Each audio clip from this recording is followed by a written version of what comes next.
Go. Good afternoon, Dominican Village. How are you? Great to see you guys again. How you guys doing? I'm Rich, this is Joe, and we're here to make you some delicious Italian Stromboli bread. Now, Stromboli bread goes back way to the 18th century when they just had some bread and they used the leftover salami ends, the pepperoni ends, and the provolone ends to make a bread that they had with a little wine and had an antipasta before dinner.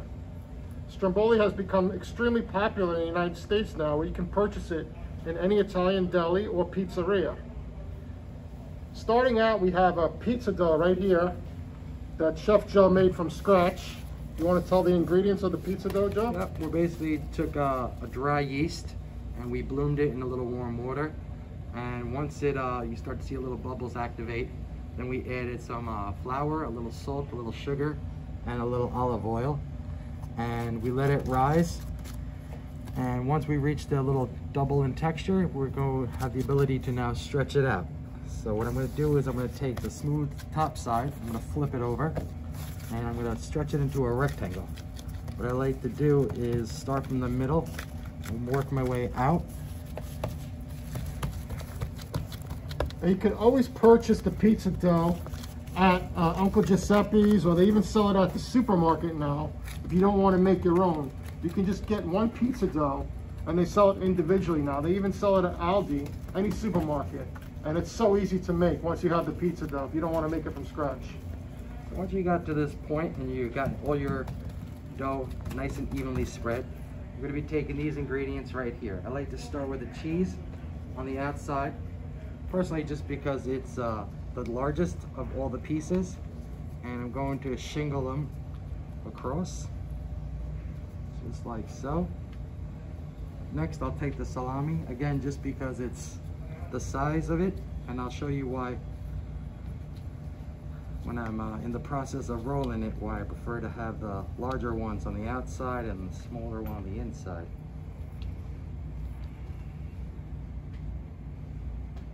Some people like to go heavy, some people like to go light with their cold cuts. Me, I like to try to reach it a little bit in the middle, so you don't get too much of anything on one bite.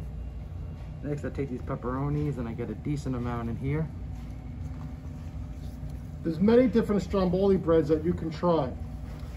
Besides the pepperoni, salami, and provolone cheese one, we have sausage and peppers that you can make with Italian sausage and peppers and mozzarella cheese. You can also do a chicken parmesan Stromboli bread with chicken parmesan cut up and put in there. Yep, sometimes you'd see it with a mozzarella in a pizzeria, and then you'd put the chicken cutlet, a little splash of sauce and parmesan, and maybe a little more mozzarella to hold it all together. And sometimes they roll them into like a diamond shape and then into a roll. This one's more like a tube shape. So what I like to do is kind of like creating a wave. Start from one side, and I'm always constantly tucking the little pieces in, and you try to eliminate any air pockets so that when you cut it, you don't get these weird big bubbles with no food inside. This is a very important process of making Stromboli bread because you want your filling to stay in tightly in the middle. You don't want it to ooze out in the side. So like Chef Joe said, you want to make sure you squeeze it in there and pull it back so it's nice and tight. The filling stays in nice and tight. There, we even it out, and then we continue to roll it.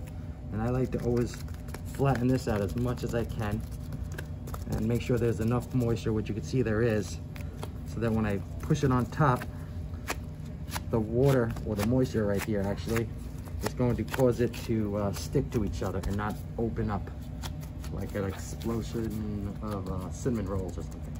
And then again, I like to just stick my fingers in there so the dough does not come out.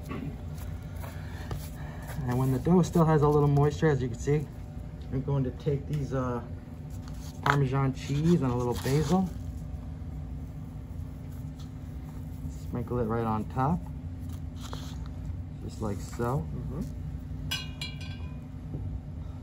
And to make sure you get it, that it really sticks on, sometimes I like to put some more on the board, like so. Also, another alternative is you could use sesame seeds if you like, white or black sesame seeds. The one that we're giving you today does not have sesame seeds, however, because we know some people might not be able to eat them. Once we got that on, I roll it and to make sure it adheres to the roll. Then I take a sprayed sheet pan and then we pop it right on. And you'd want to pop it into a pizza oven, or really any oven really, that's at a high temperature, about 400, 425. That way the pizza dough rises and puffs when it's in the oven. So we're gonna put this down into our oven here. And when we pull it out, this is what our final product should look like. You can see you got a nice brown crust, like a pizza crust. And you can see from the sides, all the cold cuts and everything are all melted and rolled. Nice and soft on the inside, a nice little flaky texture on the outside, good flavor with the Parmesan cheese. Yep, maybe a little splash of olive oil if you like. That's good eating. Enjoy, guys. Thank you. Thank you, guys. Take care.